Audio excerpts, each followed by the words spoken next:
Hello ಸ್ನೇಹಿತರೆ, welcome back to my channel. ನಾನು ಚೈತ್ರ. ಈಗ ಸ್ನೇಹಿತರೆ, ಬೆಳಿಗ್ಗೆನ ಕೆಲಸಗಳೆಲ್ಲ ಮುಗಿದಿದೆ. ತಿಂಡಿ ಒಂದು ಬಾಕಿ ಇದೆ, ಇನ್ನೂ ತಿಂಡಿ ಮಾಡಿಲ್ಲ. ತಿಂಡಿ ಹೋಗಿ ಈಗ ಮಾಡಬೇಕು. ರೆಡಿ ಆಗಿದೆ, ಪ್ರಿಪ್ರೇಷನ್ ಆಗಿದೆ, ಕುಕ್ಕಿಂಗ್ ಕೆಲಸ ಬಾಕಿ ಇದೆ. ನಮ್ಮ ಸಾನು ಬರಲಿ ಅಂದ್ಬಿಟ್ಟು ಕಾಯ್ತಾ ಇದ್ದೆ. ಸಾನು ಮತ್ತು ರಾಜೇಶ್ ಸ್ವಿಮ್ಮಿಂಗ್ ಹೋಗ್ತಾ ಇದ್ದಾರಲ್ವ, ಅದಕ್ಕೆ ಅವರು ಬಂದ ತಕ್ಷಣವೇ ಅವರು ಸ್ನಾನ ಮಾಡ್ತಾರೆ. ಸ್ನಾನ ಮಾಡಿದ್ಮೇಲೆ ತಿಂಡಿ ಬೇಕು. ಸೊ ಬಿಸಿಯಾಗಿ ಕೊಡೋಣ ಅಂತ ಹೇಳಿಬಿಟ್ಟು ಎಲ್ಲ ಕೆಲಸ ಬೇಗನೆ ಮುಗೀತು ಇವತ್ತು. ಅದಕ್ಕೆ ತಿಂಡಿ ಒಂದು ಬಾಕಿ ಇದೆ. ಸಾನು ಈಗ ಸ್ನಾನಕ್ಕೆ ಹೋಗಿದ್ದಾಳೆ. ಅವಳು ಬಂದು ರೆಡಿಯಾಗಿ ಬರೋದಕ್ಕೆ ಮಿನಿಮಮ್ ½ ಬೇಕು. ಆಟಾಡ್ತಾ ಇರ್ತಾಳೆ. ರಜಾ ಇದೆ, ಇನ್ನೇನು ಸ್ಕೂಲ್ ಶುರು ಆಗೋದ್ರಲ್ಲಿದೆ. ಇನ್ನೊಂದು 4-5 ದಿನ ಇದೆ ಅಷ್ಟೇ ಸ್ಕೂಲ್ ಶುರು ಆಗೋದಕ್ಕೆ. ಸೊ ಫುಲ್ಲು ಮಜಾ ಮಾಡ್ತಾ ಇದ್ದಾಳೆ. ಬಾತ್ರೂಮಲ್ಲಿ ಅವಳಿಗೊಬ್ಬಳಿಗೆ ಸ್ನಾನಕ್ಕೆ ಬಿಟ್ಟಿರ್ತೀನಿ ನಾನು. ಒಂದು ದಿನ ನಾನು ಹಾಕ್ತೀನಿ, ಒಂದಿನ ಅವಳೇ ಮಾಡ್ಕೊಳ್ತಾಳೆ. ಅವಳು ಮಾಡ್ಕೊಳ್ಳೋ ದಿನ ಫುಲ್ಲು ಆಟ ಆಡ್ತಾಳೆ. ಡಾಲ್ಸ್ಗಳನ್ನೆಲ್ಲ ಎತ್ಕೊಂಡು ಹೋಗ್ಬಿಟ್ಟು ಆಟ ಆಡ್ತಾಳೆ. ಇನ್ನು ಸ್ಕೂಲ್ ಯಾವಾಗ ಶುರು ಆಗುತ್ತೆ ಅಂತ ಕೆಲವೊಬ್ಬರು ಕೇಳ್ತಾಯಿದ್ರು. ತುಂಬ ಜನಕ್ಕೆ ಶುರು ಆಗಿದೆ, ಆದರೆ ಸಾನುಗೆ ಯಾಕೋ ಗೊತ್ತಿಲ್ಲ, ಲೇಟು. ಇನ್ನೊಂದು 4-5 ದಿನದಲ್ಲಿ ಶುರು ಆಗುತ್ತೆ. ಇನ್ನು ಸ್ವಿಮ್ಮಿಂಗ್ ಸ್ಟೇಟಸ್ ಬಗ್ಗೆ ನಾನು ಹೇಳಬೇಕಂದ್ರೆ ಆಲ್ಮೋಸ್ಟ್ 1 ಮಂತ್ ಆಗ್ತಾ ಬಂತು ಸೇರಿಕೊಂಡು. ಕಲಿತಾ ಇದ್ದಾಳಂತೆ. ಫಸ್ಟ್ ಅವಳು ಸ್ಟಾರ್ಟಿಂಗ್ ಹೋದಾಗ ವಿತೌಟ್ ಟ್ಯೂಬ್ ನೀರಲ್ಲಿ ಇಳಿತಾ ಇರಲಿಲ್ಲ. ಈಗ ಟ್ಯೂಬು ಬಿಟ್ಟಿದ್ದಾಳೆ. ಆ್ಯಂಡ್ ಫ್ಲೋಟರ್ಸ್ ಅಂತ ಬರ್ತಲ್ಲ, ಬರೀ ಕೈಗೆ ಹಾಕ್ಕೊಳ್ಳೋದು, 2 ಕೈಗೆ ಹಾಕ್ಕೊಂಡು ಫ್ಲೋಟ್ ಮಾಡೋದು. ಅದನ್ನು ಈಗ ಪ್ರಾಕ್ಟೀಸ್ ಮಾಡ್ತಾ ಇದ್ದಾಳಂತೆ. ಅದು ಇಲ್ಲದೆ ನೀರಲ್ಲಿ ಇಳಿಯೋದಕ್ಕೆ ಅವಳು ಭಯ ಪಡ್ತಾಳೆ. ಬಟ್ ಇಟ್ಸ್ ಓಕೆ, ಇಂಪ್ರೂವ್ ಆಗ್ತಾ ಇದ್ದಾಳೆ. ರಾಜೇಶ್ ಹೇಳ್ತಾಯಿದ್ರು, ಇಲ್ಲ ಇಂಟ್ರೆಸ್ಟಾಗಿ ಮಾಡ್ತಾ ಇದ್ದಾಳೆ, ಇಂಪ್ರೂವ್ ಆಗ್ತಾ ಇದ್ದಾಳೆ, ಕಲಿತಾಳೆ ಇನ್ನು ಸ್ವಲ್ಪ ದಿನದಲ್ಲೇ ಅಂತ ಹೇಳಿಬಿಟ್ಟು. ನಾನು ಎಷ್ಟು ದಿನ ಆದರೂ ನೋಡೋದಕ್ಕೆ ಹೋಗಲಿಲ್ಲ. ಸಾನು ದಿನ ಬಾಮ್ಮ ಅಂತ. ಸಾನು ಕೇಳಿದಾಗಿಲ್ಲ, ಸಾನು ನೀನು ಯಾವಾಗ ಕಲ್ತಿರ್ತೀಯೋ ಸ್ವಿಮ್ ಮಾಡ್ತೀಯೋ ಅದನ್ನ ನೋಡೋದಕ್ಕೆ ನಾನು ಬರ್ತೀನಿ, ನೀನು ಬೇಗ ಕಲಿ ಅಂತ ಹೇಳಿಬಿಟ್ಟು. ಮತ್ತು ಅವಳಿಗೆ ಎನ್ಕರೇಜ್ಮೆಂಟ್ ಅದೊಂಥರ. ಓಕೆ ಅಮ್ಮ ಬರ್ತಾರೆ, ನಾನು ಕಲಿತ್ರೆ ನೋಡೋದಕ್ಕೆ ಬರ್ತಾರೆ ಅಂದ್ಕೊಂಡು ಬೇಗ ಕಲೀಲಿ ಅನ್ನೋ ರೀತಿಯಲ್ಲಿ ಎನ್ಕರೇಜ್ ಮಾಡೋದಕ್ಕೂ ಆ ಥರ ಹೇಳ್ತಾ ಇದ್ದೀನಿ. ಸಾನುಗೆ ದಿನ ಬಂದ ತಕ್ಷಣ ಕೇಳೋದು, ಸಾನು ಕಲ್ತಿಯಾ ನಾನು ಬರಲ್ಲ ನೋಡೋದಕ್ಕೆ ಅಂದ್ಬಿಟ್ಟು ದಿನ ಕೇಳೋದು. ಮಮ್ಮ ನಾಳೆ ಅಂತ ಹೇಳ್ತಾನೆ ಇದ್ದಾಳೆ. ಕಲಿತಾಳೆ ಅಂತ ಹೇಳ್ತಾಯಿದ್ರು ರಾಜೇಶ್. ಇನ್ನು ಸ್ನೇಹಿತರೆ, ಇವತ್ತು ತಿಂಡಿಗೆ ಅವಲಕ್ಕಿ ಉಪ್ಪಿಟ್ಟು ನೆನೆಸಿದ್ದೀನಿ. ಸಾಫ್ಟ್ ಆಗಬೇಕು, ಸ್ವಲ್ಪ ತರಕಾರಿ ಎಲ್ಲ ಹೆಚ್ಚಾಗಿದೆ, ಮಾಡಬೇಕು. ಇವತ್ತಿನ ಬೆಳಿಗ್ಗೆ ಕೆಲಸಗಳೆಲ್ಲ ಮುಗಿದಿದೆ. ತಿಂಡಿ ಮಾಡಿದ್ರೆ ಸೊ ಮಾರ್ನಿಂಗ್ ಕೆಲಸಗಳೆಲ್ಲ ಮುಗೀತು. ಆಮೇಲೆ ಎಕ್ಸ್ಟ್ರಾ ಕೆಲಸಗಳು ತೊಗೊಳ್ಬೇಕು. ಇನ್ನು ಸಾನುವಿನ ಮಾರ್ನಿಂಗ್ ರುಟೀನು ಸಮ್ಮರ್ ಹಾಲಿಡೇಸಲ್ಲಿ ಹೀಗಿರುತ್ತೆ. ಬೆಳಿಗ್ಗೆ 8 ಗಂಟೆಗೆ ಅರೌಂಡ್ ಹೇಳ್ತಾಳೆ, ಎದ್ಬಿಟ್ಟು ಸ್ವಿಮ್ಮಿಂಗ್ ಹೋಗ್ತಾಳೆ. ಬಂದ ತಕ್ಷಣ ಸ್ನಾನ ಮಾಡ್ತಾಳೆ. ಸ್ನಾನ ಆದ ತಕ್ಷಣ ತಿಂಡಿ ಮಾಡ್ತಾಳೆ. 11 o'clock ಆಗುತ್ತೆ ಅಂದ್ಕೊಳ್ಳಿ. ಆಮೇಲೆ ಇನ್ನೊಂದು ½ ಅವಳಿಗೆ ಸ್ವಲ್ಪ ರಿಕಾಲ್ ಮಾಡೋದಕ್ಕೆ ರಿವಿಷನ್ ಮಾಡಿಸ್ತಾ ಇದ್ದೀನಿ. Like mathematics basics, addition, subtraction, multiplication, division ಅದೆಲ್ಲ ಹೇಳ್ಕೊಟ್ಟಿದ್ದಾರೆ, ಅದನ್ನೆಲ್ಲ. ಆಮೇಲೆ ಸ್ವಲ್ಪ ಗ್ರಾಮರ್ ಬುಕ್ ಇದೆ, ಅದನ್ನು ಓದಿಸ್ತಾ ಇದ್ದೀನಿ. ಅವಳು ಓದೋದೇ ಇಲ್ಲ, ನಂಗೆ ಸಮ್ಮರ್ ಹಾಲಿಡೇಸ್ ನಾನು ಓದಲ್ಲ ಅಂತ. ಇನ್ನೇನಮ್ಮ ಸ್ವಲ್ಪ ದಿನ ಇದೆ ಸ್ಕೂಲ್ ಓಪನ್ ಆಗೋದು, ನಿನ್ನ ಫ್ರೆಂಡ್ ಎಲ್ಲ ಓದ್ತಾ ಇದ್ದಾರೆ ನೋಡು ಅಂದರೆ ಅವ್ರ ಮನೆಯಲ್ಲೂ ಸ್ವಲ್ಪ ರಿವಿಷನ್ ಮಾಡಿಸ್ತಾ ಇದ್ದಾರಂತೆ. ಆಟ ಆಡೋದಕ್ಕೆ ಯಾರೂ ಬರ್ತಾ ಇಲ್ಲ. ಅದಕ್ಕೆ ಸಾನು ನೀನು ಓದು ಆ ಟೈಮಲ್ಲಿ, ಅವ್ರು ಬರೋ ತನಕ ಓದು, ಆಮೇಲೆ ನೀನು ಆಟ ಆಡೋದಕ್ಕೆ ಹೋಗು ಅಂತ. So around ½ ಓದ್ತಾಳೆ. ಅದನ್ನು ಒಂದು ಸಾರಿ ನಾನು ಕೇಳ್ತೀನಿ, ಆಮೇಲೆ TV ನೋಡಿಬಿಟ್ಟು ಆಟ ಆಡೋದಕ್ಕೆ ಹೋಗ್ತಾರೆ. ನಮ್ಮ ಅಪಾರ್ಟ್ಮೆಂಟಲ್ಲಿ ಕೆಲವೊಬ್ರಿಗೆ ಶುರು ಆಗಿದೆ, ಇನ್ನು ಕೆಲವೊಬ್ರಿಗೆ ಶುರು ಆಗಿಲ್ಲ. ಹಾಗಾಗಿ ಇನ್ನು ಆಟ ಆಡೋ ಮೂಡಲ್ಲೇ ಇದ್ದಾರೆ ನಮ್ಮ ಸಾನು ಅವರು. ಸೊ ನಮ್ಮ ಸಾನುವಿನ ಮಾರ್ನಿಂಗ್ ರುಟೀನ್ ಹೀಗಿರುತ್ತೆ. ಈಗ ಸ್ನಾನ ಮಾಡಿ ಬಂದ ತಕ್ಷಣ ತಿಂಡಿ ತಿಂದ್ಕೊಂಡು ಮತ್ತೆ ಆಟ ಆಡೋದಕ್ಕೆ ಹೋಗ್ತಾಳೆ. ಸೊ ಇವತ್ತು ಸ್ನೇಹಿತರೆ ನಮ್ಮ ದಿನ ಹೇಗಿರುತ್ತೆ ಬನ್ನಿ ನೋಡೋಣ. 3 ದಿನದ ಹಿಂದೆ ಸ್ನೇಹಿತರೆ, ನಾನು ರಾಗಿಯನ್ನು ತೊಳೆದ್ಬಿಟ್ಟು ಮೊಳಕೆ ಕಟ್ಟೋದಕ್ಕೆ ಇಟ್ಟಿದ್ದೆ. ರಾಗಿ ನಾನು ಮೈಸೂರಿಂದ ತಂದಿದ್ದೆ, ಅಮ್ಮ ಕೊಟ್ಟಿದ್ದರು. ನಾನು ಇದನ್ನು ಮಾಡೋದಕ್ಕೆ ಅಂತಾನೆ ತೊಗೊಂಡು ಬಂದಿದ್ದೆ. ತುಂಬ ಹೊಟ್ಟಿತ್ತು. ನೋಡಿದಾಗ ಏನೋ ಹಾಗೆ ಅನ್ನಿಸ್ತಾ ಇಲ್ಲ. ನೀರಿಗೆ ಹಾಕಿದ ತಕ್ಷಣ ಒಂಥರ ಕೊಳೆ ನೀರು ಥರನೇ ಮೇಲ್ಗಡೆ ಬರ್ತಾ ಇತ್ತು. ನೋಡಿ, ರಾಗಿ ಕಾಣ್ತಾನೆ ಇಲ್ಲ ಮೇಲ್ಗಡೆ ಎಲ್ಲ ಹೇಗೆ ಹೊಟ್ಟಿದೆ ಅಂದ್ಬಿಟ್ಟು. ಈ ಹೊಟ್ಟು ಕಡಿಮೆ ಆಗಬೇಕು ಅಂದರೆ ನಿಯರ್ಲಿ 5 to 6 times ನಾನು ವಾಶ್ ಮಾಡಿದ್ದೀನಿ. ಆವಾಗಲೇ ಅದು ಫುಲ್ಲು ನೀಟಾಗಿದ್ದು. ಇಲ್ಲಾಂದರೆ ನಮಗೆ ಮೇಲ್ಗಡೆ ತೇಲ್ತಾ ಇರುತ್ತೆ, ಸಾಕು ಅಂತ ಅನಿಸೋದೇ ಇಲ್ಲ, ತೊಳಿಬೇಕು ಅಂತಲೇ ಅನ್ನಿಸ್ತಾ ಇರುತ್ತೆ. ಸೊ ಇದು ನಾನು ಯಾತಕ್ಕೆ ಮಾಡ್ತಾ ಇದ್ದೀನಿ ಅಂತ ತಿಳಿಸ್ತೀನಿ. ಇದರಲ್ಲಿ ತುಂಬಾ ಬೆನಿಫಿಟ್ಸ್ ಇದೆ, ಅದನ್ನು ಕೂಡ ಡೀಟೇಲಾಗಿ ಹೇಳ್ತೀನಿ. ಮೊದಲು ಇದ್ರ ಪ್ರಾಸೆಸ್ ತಿಳಿಸ್ಬಿಡ್ತೀನಿ. ರಾಗಿನ 5 to 6 time ವಾಶ್ ಮಾಡಿಬಿಟ್ಟು ನಾರ್ಮಲಾಗಿ ನಾವು ಹೇಗೆ ಬೇರೆ ಕಾಳುಗಳನ್ನ ಮೊಳಕೆ ಬರಿಸ್ತೀವೋ ಅದೇ ರೀತಿಯಲ್ಲಿ ಓವರ್ ನೈಟ್ ಸೋಕ್ ಮಾಡಿ ಅದನ್ನು ಆಮೇಲೆ ಮೊಳಕೆ ಬರಿಸ್ತೀವಿ. ಇದು ಹಾಗೇನಿಲ್ಲ, ತಕ್ಷಣಕ್ಕೆ ತೊಳೆದ್ಬಿಟ್ಟು ನೀರನ್ನು ಸೋಸ್ಬಿಟ್ಟು ಒಂದು ಬಟ್ಟೆಯಲ್ಲಿ ಗಟ್ಟಿಯಾಗಿ ಕಟ್ಬಿಟ್ಟು ಡಾರ್ಕ್ ಪ್ಲೇಸಲ್ಲಿ ಇಡಬೇಕು. ನೀರನ್ನು ಜಾಸ್ತಿ ಸೋರೋದಕ್ಕೆ ಬಿಡಬೇಡಿ, ಯಾಕಂದರೆ ಇದು ಹೀರ್ಕೊಂಡಿರಲ್ಲ ಜಾಸ್ತಿ. ಹಾಗಾಗಿ ಮೇಲ್ಗಡೆಯಿಂದ ಬೇಕಿದ್ರೆ ಸ್ವಲ್ಪ ಸ್ವಲ್ಪ ನೀರು ಚಿಮ್ಕಿಸ್ತಾ ಇರಿ, ಇಲ್ಲಾಂದರೆ ಅದು ಮೊಳಕೆ ಬರೋದಿಲ್ಲ. ನಾನು 2 days ತನಕನೂ ಕಾದು ಬರಲಿಲ್ಲ ಅಂದ್ಬಿಟ್ಟು ಮತ್ತೊಂದು ಸಾರಿ ನೀರಿಗೆ ಹಾಕಿ ತೆಗೆದು ಆಮೇಲೆ ತಕ್ಷಣಕ್ಕೇನೆ ನಾನು ಕಟ್ಟಿ ಇಟ್ಟಿದ್ದೆ, ಆವಾಗ ತುಂಬ ಚೆನ್ನಾಗಿ ಮೊಳಕೆ ಬಂತು. ಇದು ನೋಡಿ ಲಾಸ್ಟ್ ಸ್ವಲ್ಪ ಕಾಣ್ತಾ ಇದೆ ಅಲ್ವಾ ಹೊಟ್ಟು. ಇದಾದ್ಮೇಲೆ ಸ್ನೇಹಿತರೆ ನಾನು 3rd ಡೇಗೆ ಮೊಳಕೆ ಬಂದಿದೆ ಅಂದ್ಬಿಟ್ಟು ಇದನ್ನು ಬಿಸಿಲಲ್ಲಿ ಒಣಗಿಸೋದಕ್ಕೆ ಅಂದ್ಬಿಟ್ಟು ಮಾಡಿ ಮೇಲೆ ಹೋಗ್ತಾ ಇದ್ದೀನಿ. ನಮ್ಮಮ್ಮ ಬಾಲ್ಕನಿಗೆ ಅಷ್ಟೊಂದು ಬರೋದಿಲ್ಲ ಬಿಸಿಲು, 2-3 days ಆಗುತ್ತೆ. ಈ ಕಡೆ ಶೂಸ್ ಆ ಕಡೆ ಇದು ಮಾಡಿ, ಶೂಸ್ ಹಾಕೊಂಡಿದ್ದೀರಾ ನೀವು? ನಾನು ಇಟ್ಕೋ.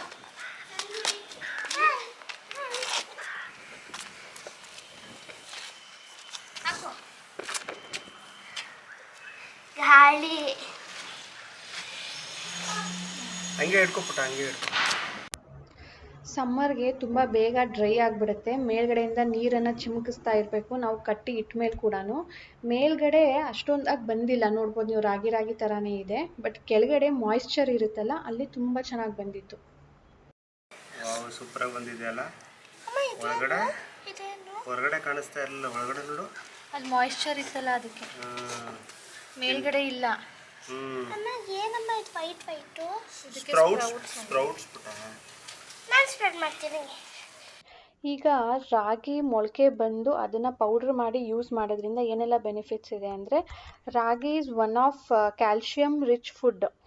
ಸೊ ಇದು ನಾವು ಮೊಳಕೆ ಬರ್ಸೋದ್ರಿಂದ ಈ ಕ್ಯಾಲ್ಶಿಯಂ ಅಂಶ 20% ಅಷ್ಟು ಜಾಸ್ತಿ ಆಗುತ್ತಂತೆ. ಆ್ಯಂಡ್ ನಮ್ಮ ಬಾಡಿಯಲ್ಲಿ ಕ್ಯಾಲ್ಶಿಯಂ ಏನು ನಾವು ಇಂಟೇಕ್ ಮಾಡ್ತೀವೋ ಅದನ್ನು ಅಬ್ಸಾರ್ಬ್ ಮಾಡ್ಕೊಳ್ಬೇಕು ಅಂದರೂ ಕೂಡ ನಾವು ವಿಟಮಿನ್ ಡಿ ತೊಗೊಳ್ಬೇಕು. ಸೊ ಇದು ಅದಕ್ಕೆ ಹೆಲ್ಪ್ ಮಾಡುತ್ತಂತೆ. ಸ್ಪ್ರೌಟೆಡ್ ರಾಗಿ ಕ್ಯಾಲ್ಶಿಯಂನ ಅಬ್ಸಾರ್ಬ್ ಮಾಡ್ಕೊಳ್ಳೋದಕ್ಕೂ ಹೆಲ್ಪ್ ಮಾಡುತ್ತಂತೆ. ಆ್ಯಂಡ್ ಇದು ಐರನ್ ಕೂಡ ಇದರಲ್ಲಿ ಇರುತ್ತೆ, ನ್ಯೂಟ್ರಿಷಿಯನ್ಸ್ ಇರುತ್ತೆ, ಪ್ರೋಟೀನ್ಸ್ ಇರುತ್ತೆ. ಅದೆಲ್ಲ ಕೂಡ ಸ್ಪ್ರೌಟ್ ಮಾಡಿ ಪೌಡ್ರ್ ಮಾಡಿ ಯೂಸ್ ಮಾಡಿದಾಗ 10 times ಅಷ್ಟು ಜಾಸ್ತಿ ಆಗುತ್ತಂತೆ. ಆ್ಯಂಡ್ ಮಕ್ಕಳಿಗೆ ಇದನ್ನು ಜೀರ್ಣ ಮಾಡ್ಕೊಳ್ಳೋದಕ್ಕೆ ಕೂಡ ತುಂಬ ಈಸಿ ಆಗುತ್ತೆ ಅಂತ ಹೇಳ್ತಾರೆ. ನಾನು ಇದನ್ನು ಡೈಲಿ ನಾನು ರಾಗಿ ಯೂಸ್ ಮಾಡೋದಿಲ್ಲ, ವಾರದಲ್ಲಿ 1 ಸಾರಿ ಏನೋ ರಾಗಿ ಮುದ್ದೆ ಮಾಡ್ತೀನಿ. ಸೊ ರಾಗಿ ದೋಸೆ ಮಾಡ್ತೀನಿ. ಇದನ್ನು ಸ್ಪ್ರೌಟ್ ಮಾಡಿ ದಿನ ಗಂಜಿ ರೂಪದಲ್ಲಿ ತೊಗೊಳ್ಳೋಣ, ಸಾನು ಕೊಡೋಣ. ರಾಜೇಶ್ ಕೂಡ ಕ್ಯಾಲ್ಶಿಯಂ ಏನು ತೊಗೊಳ್ಳೋದಿಲ್ಲ, ಸೊ ಅವ್ರಿಗೂ ಹೆಲ್ಪ್ ಆಗುತ್ತೆ. ಬೆಳೆಯೋ ಮಕ್ಕಳಿಗೆ calcium is very important bone ಹೆಲ್ತ್ಗೆ, ಸೊ ಅವ್ರಿಗೂ ಕೊಡೋಣ. ಆ್ಯಂಡ್ ನಾನು ಕೂಡ ಹಾಲನ್ನು ಕಡಿಮೆ ಮಾಡಿದ್ದೀನಿ, 1 ಸಾರಿ ದಿನಕ್ಕೆ ಕುಡಿತೀನಿ ಅಷ್ಟೇ. ಹಾಗಾಗಿ 3 ಜನನೂ ಡೈಲಿ ಇದನ್ನು ಕನ್ಸ್ಯೂಮ್ ಮಾಡೋಣ ಅಂತ ಹೇಳಿ ನಾನು ಸ್ಪ್ರೌಟ್ ಮಾಡ್ತಿದ್ದೀನಿ. ಈಗ ಇದನ್ನು ಒಣಗಿದ ಮೇಲೆ ನಾನು ಪೌಡ್ರ್ ಮಾಡಿ ಗಂಜಿ ರೂಪದಲ್ಲಿ ಕುಡಿಯೋಣ ಅಂತ ಇದೀನಿ ಸ್ನೇಹಿತರೆ. ಸೊ ನಾನು ಇದನ್ನು ನಿಮ್ಮ ಜೊತೆ ಶೇರ್ ಮಾಡಿದ್ದಂದರೆ ನಿಮಗೂ ಕೂಡ ಇದು ಹೆಲ್ಪ್ ಆಗ್ಬೋದು. ನೀವು ಕೂಡ ಈ ಥರ ಟ್ರೈ ಮಾಡಿ. ಎಲ್ಲರಿಗೂ ಕ್ಯಾಲ್ಶಿಯಂ ಬೇಕು, ಚಿಕ್ಕ ಮಕ್ಕಳಿಂದ ಹಿಡಿದು ವಯಸ್ಸಾದವ್ರಿಗೂ ಬೇಕು. ಸೊ ಇದನ್ನು ನೀವು ಕೂಡ ಟ್ರೈ ಮಾಡಿ ಸ್ನೇಹಿತರೆ. ಇದಕ್ಕೆ ನಾನು ಮತ್ತಿನ್ನೇನು ಮಿಕ್ಸ್ ಮಾಡೋದಿಲ್ಲ, ಜಸ್ಟ್ ಹಾಗೇ ನೀರಲ್ಲಿ ಬಿಸಿ ನೀರು ಮಾಡಿಬಿಟ್ಟು ಈ ಪೌಡರ್ನ ಹಾಕಿ ಕುದಿಸ್ಬಿಟ್ಟು ಕುಡಿಯೋದು. ಇದ್ರಿಗೆ ಕೆಲವೊಬ್ಬರು ಡ್ರೈ ಫ್ರೂಟ್ಸನ್ನು ಕೂಡ ಆ್ಯಡ್ ಮಾಡ್ಕೊಳ್ತಾರೆ, ಅದಕ್ಕೆ ಬೇಕಿದ್ರೆ ಮಾಡ್ಕೊಳ್ಬೋದು.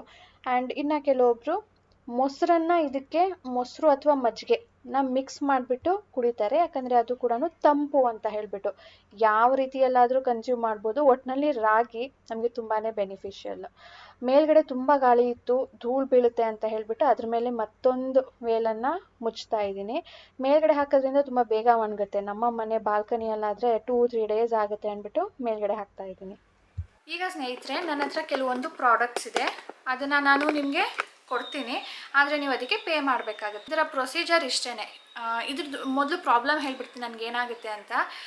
ಈಗ ನಾನು ವಿಡಿಯೋ ಪಬ್ಲಿಷ್ ಮಾಡಿದ್ಮೇಲೆ ತಕ್ಷಣಕ್ಕೆ ನನಗೆ ಮೇಲ್ಗಳು ಬರ್ತಾ ಇರುತ್ತೆ, ಕಂಟಿನ್ಯೂಸ್ ಆಗಿ ಮೇಲ್ ಬರುತ್ತೆ. ಒಂದು 2-3 ಅವರಲ್ಲೇ ಎಲ್ಲನೂ ಖಾಲಿ ಆಗಿಬಿಡುತ್ತೆ. ಆಮೇಲೆ ಸಂಜೆ ರಾತ್ರಿ ಮಾರನೇ ದಿನ ಎಲ್ಲನೂ ನನಗೆ ಮೇಲ್ ರಿಸೀವ್ ಆಗುತ್ತೆ, ಇದೆಯಾ ಅಂತ ಹೇಳಿಬಿಟ್ಟು. ನಾನು 2-3 ಅವರ್ ಎಲ್ಲ ಕೆಲಸ ಬಿಟ್ಟು ಇದನ್ನು ನೋಡ್ತಾ ಇರ್ತೀನಿ. ಹಾಗಾಗಿ ನಾನು ಆಮೇಲೆ ಇದೆಲ್ಲ ಏನಾದರೂ ಪ್ರಾಡಕ್ಟ್ಸ್ ಎಲ್ಲ ಖಾಲಿ ಆದಮೇಲೆ ಮೇಲ್ ನೋಡೋದನ್ನು ಬಿಟ್ಬಿಟ್ಟಿರ್ತೀನಿ. ಬಟ್ ನೀವು ರಿಪ್ಲೈ ಮಾಡಬೇಕು ಅಂತ ಎಕ್ಸ್ಪೆಕ್ಟ್ ಮಾಡ್ತಾ ಇರ್ತೀರ. ಹಾಗಾಗಿ ನಾನು ಏನು ಹೇಳ್ತೀನಿ ಅಂದರೆ, ನಾನು ಕಮೆಂಟ್ ಮಾಡಿರ್ತೀನಿ ಪ್ರಾಡಕ್ಟ್ಸ್ ಇಲ್ಲ ಖಾಲಿಯಾಗಿದೆ ಅಂತ ಹೇಳಿಬಿಟ್ಟು. ಆವಾಗ ನೀವು ಮೇಲ್ ಮಾಡಬೇಡಿ, ಅದನ್ನು ಪ್ಲೀಸ್ ಚೆಕ್ ಮಾಡಿ.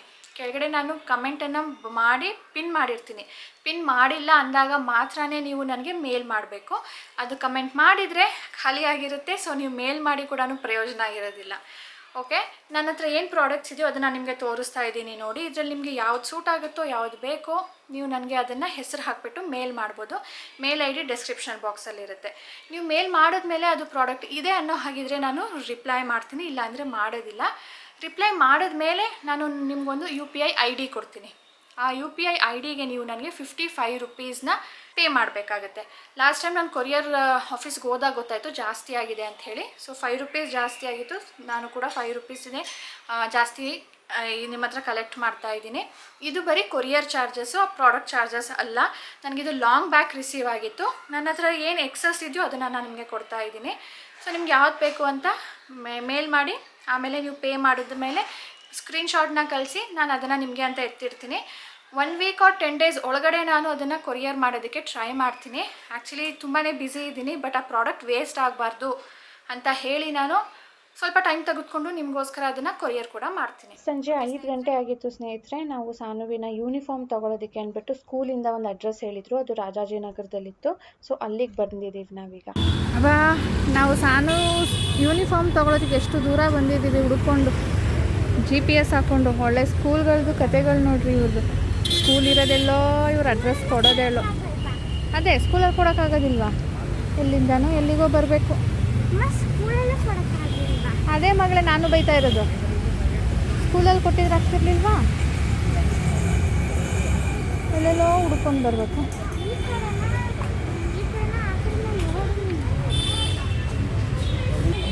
ಏನು ರಶ್ ಇದೆಯಪ್ಪ.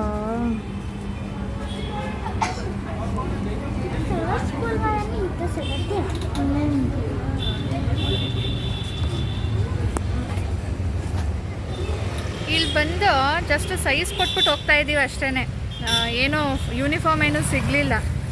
ಜಸ್ಟ್ ಆರ್ಡ್ರ್ ತೊಗೊಳ್ತಾರಂತೆ, ಆಮೇಲೆ ಅವರೇ ಕಾಲ್ ಮಾಡ್ತಾರಂತೆ. ಅಲ್ಲಿ ತನಕ ಸ್ಕೂಲೇ ಶುರು ಆಗಿಬಿಟ್ಟಿರುತ್ತೆ. ಯಾವಾಗ ಕೊಡ್ತಾರೋ.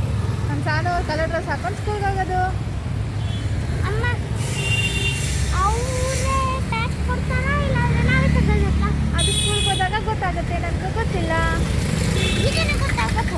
ಈಗನೇ ಗೊತ್ತಾಗ್ಬೇಕಾ? ನಿಮ್ಮ ಮ್ಯಾಮ್ಗೆ ಫೋನ್ ಮಾಡಿ ಕೊಡ್ತೀನಿ. ಪ್ರಿನ್ಸಿಪಲ್ ಮ್ಯಾಮ್ಗೆ ಹೇಳು. ಪ್ರಿನ್ಸಿಪಲ್ ಮ್ಯಾಮ್ ಇಲ್ಲ ಇಲ್ಲ ಯಾಕೆ ಇಲ್ಲ? ಈಗ ಮೆಟ್ರೋ ಹತ್ರ ಬಂದ್ವಿ ಸ್ನೇಹಿತರೆ. ಇಲ್ಲಿಂದ ಹತ್ತಿರ. ಆ್ಯಂಡ್ ಇವತ್ತು ಬರಲೇಬೇಕಿತ್ತು. ಇವತ್ತೇ ಲಾಸ್ಟ್. ಇಲ್ಲಾಂದಿದ್ರೆ ವೋಚರ್ ನಾವು ತೊಗೊಂಡಿರೋದು ವೇಸ್ಟ್ ಆಗ್ತಿತ್ತು. ನಾವು ಇಲ್ಲಿ ವೋಚರ್ ಮಾಡಿಸ್ತೀವಿ. ಹೇಗೆ ಅಂದರೆ ಆಫರ್ 1100 ಏನೋ ಪೇ ಮಾಡಬೇಕು. ಅವರು ನಮಗೆ 2200 ವರ್ತ್ ವೋಚರ್ ಕೊಡ್ತಾರೆ. ಸೊ ಎವ್ರಿ ಮಂತ್ ನಾವು 200 ರುಪೀಸ್ ಬಂದುಬಿಟ್ಟು ರಿಡೀಮ್ ಮಾಡ್ಕೊಳ್ಬೇಕು. ಇಲ್ಲಾಂದರೆ ಆ ತಿಂಗಳದ್ದು ವೇಸ್ಟ್ ಆಗುತ್ತೆ. ಅದಕ್ಕೆ ಮಿಸ್ ಮಾಡೋಂಗಿಲ್ಲ ಎವ್ರಿ ಮಂತು. ಅದಕ್ಕೆ ನಾವು ಇಲ್ಲಿ ತೊಗೊಂಡ್ಬಿಟ್ರೆ ಡಿಮಾರ್ಟ್ ಕಡೆನೂ ಹೋಗೋಂಗಿಲ್ಲ. ಇಲ್ಲ ಅಂದಿದ್ರೆ ಅಲ್ಲೊಂದು ಸಾರಿ ಇಲ್ಲೊಂದು ಸಾರಿ ಹೋಗ್ಬೋದಿತ್ತು. ಆ್ಯಂಡ್ ಇಲ್ಲಿ ಎಲ್ಲರಿಗೂ ಕಾರ್ಡ್ ಕೊಡೋದಿಲ್ಲ ಅಂತ ಹೇಳಿದ್ರು. ಲಾಸ್ಟ್ ಟೈಮ್ ನಾವು ಬಂದಾಗ ಕೇಳಿದ್ವಿ. ಏನು ಅಂದರೆ ಸರ್ವಿಸ್ ಟ್ಯಾಕ್ಸ್ ರಿಜಿಸ್ಟ್ರೇಷನ್ ಅಥವಾ GST ರಿಜಿಸ್ಟ್ರೇಷನ್ ಆ ಥರದ್ದು ಯಾವುದಾದ್ರೂ ಒಂದು ತಂದು ಇಲ್ಲಿ ಕಾರ್ಡ್ ಮಾಡಿಸ್ಬೇಕಂತೆ. ಮೊದಲು ನಮಗೆ ಸಿಕ್ಕಿದ್ದು ರಾಜೇಶ್ ಫ್ರೆಂಡ್ ಥ್ರೂ. ಹೇಗೆ ಅಂದರೆ ಅವ್ರ ಹತ್ರ ಸರ್ವಿಸ್ ಟ್ಯಾಕ್ಸ್ ರಿಜಿಸ್ಟ್ರೇಷನ್ ಏನೋ ಇತ್ತು. ಅದ್ರ ಬೇಸಿಸ್ ಮೇಲೆ ಆ್ಯಡ್ ಆನ್ ಕಾರ್ಡ್ ಅಂದ್ಬಿಟ್ಟು ನಮಗೆ ಸಿಕ್ಕಿದ್ದು. ಈಗ ಹತ್ರ ಆ್ಯಡ್ ಆನ್ ಕಾರ್ಡ್ ಕೊಡೋದಿಲ್ವಂತೆ. ಇಲ್ಲ ಅಂದಿದ್ರೆ ಯಾರ ಹತ್ರ ಮೇನ್ ಇರುತ್ತಲ್ಲ ಅವರು ಇನ್ನು ಬಾಕಿ 3 ಜನಕ್ಕೆ ಅವ್ರ ಫ್ರೆಂಡ್ಸ್ಗಳಿಗೆ ಅವರು ಕಾರ್ಡ್ ಕೊಡಿಸ್ಬೋದು ಇಲ್ಲಿದ್ದು. ಬಟ್ ಈಗ ಫೆಸಿಲಿಟಿ ತುಂಬ ಸ್ಟ್ರಿಕ್ಟ್ ಮಾಡಿದ್ದಾರೆ. ಆ ಥರ ಏನೂ ಇಲ್ಲ ಅಂತ ಇತ್ತು. ಅಪ್ಪ ಹೋದ್ರೆ ಕೂಡ ಅಪ್ಪ ಹೋಗ ನಡಿ. ಮತ್ತೆ ಸ್ಕೂಲ್ ಶುರು ಆಗ್ತಾ ಇದೆ. ಏನೇನೋ ಇದೆ ನೋಡ್ರಿ ಮಕ್ಕಳಿಗೆ.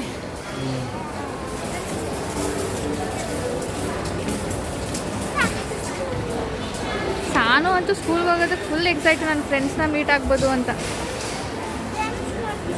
ಏನೋ ಆಫರ್ ಇದೆಯಂತೆ ಬ್ಯಾಗ್ ಮೇಲೆ. 2000 ವರ್ತ್ 1000 ರುಪೀಸ್ ಅಂತೆ.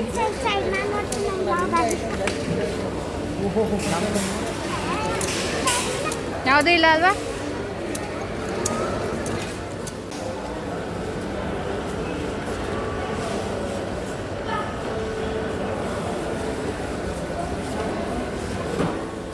ಮೆಟ್ರೋಲ್ ನಾನು ಅಷ್ಟೊಂದೇನು ಸಾಮಾನು ತೊಗೊಳ್ಬೇಕು ಅಂತ ಇರಲಿಲ್ಲ, ಯಾಕಂದರೆ ರಾಜೇಶ್ ಮೈಸೂರಲ್ಲಿ ಆರ್ಮಿ ಕ್ಯಾಂಟೀನಿಂದ ಸಾಮಾನುಗಳು ತಂದಿದ್ರು. ಬಟ್ ಇಲ್ಲಿ ವೋಚರ್ ಎಕ್ಸ್ಪೈರ್ ಆಗುತ್ತಲ್ಲ ಅಂತ ಬಂದಿದ್ದು. ಮಿನಿಮಮ್ 1000 ರುಪೀಸ್ದು ಬಿಲ್ ಆಗಬೇಕು, ಇಲ್ಲ ಅಂದರೆ ಅಲ್ಲಿ ಬಿಲ್ಲಿಂಗ್ ಮಾಡ್ಕೊಳ್ಳೋದಕ್ಕೆ ಆಗೋದಿಲ್ಲ, ಶಾಪ್ ಮಾಡಬೇಕು 1000ಗೆ. ಆದರೆ ನಾವು ಮೆಟ್ರೋಗೆ ಬಂದರೆ ಅದು ಕಡಿಮೆ ಆಗೋದೇ ಇಲ್ಲ. ಇವತ್ತು ಕೂಡ 3000 ರೂಪಾಯಿ ಬಿಲ್ ಆಯಿತು. ಬೇಡ ಇಷ್ಟು ಸಾಕು ಅಂತ ತೊಗೊಂಡ್ರು ಅಷ್ಟಾಯಿತು. ಸೊ ಇವತ್ತಿನ ದಿನ ಹೀಗಿತ್ತು ಸ್ನೇಹಿತರೆ. ಇವತ್ತಿನ ವ್ಲಾಗ್ ಇಲ್ಲಿಗೆ ಎಂಡ್ ಮಾಡ್ತೀನಿ. ನಿಮ್ಗೆ ಇಷ್ಟ ಆಗಿದೆ ಅಂದ್ಕೊಳ್ತೀನಿ. ಪ್ಲೀಸ್ ಲೈಕ್ ಬಟನ್ ಕ್ಲಿಕ್ ಮಾಡಿ, ಶೇರ್ ಮಾಡಿ. ವಿತೌಟ್ ಸಬ್ಸ್ಕ್ರೈಬಿಂಗ್ ನೋಡ್ತಾ ಇದ್ರೆ ಪ್ಲೀಸ್ ಸಬ್ಸ್ಕ್ರೈಬ್ ಮಾಡ್ಕೊಳ್ಳಿ. ಸಿಗೋಣ ಮುಂದಿನ ವೀಡಿಯೋಲಿ. ಬೈ ಬೈ ಸ್ನೇಹಿತರೆ.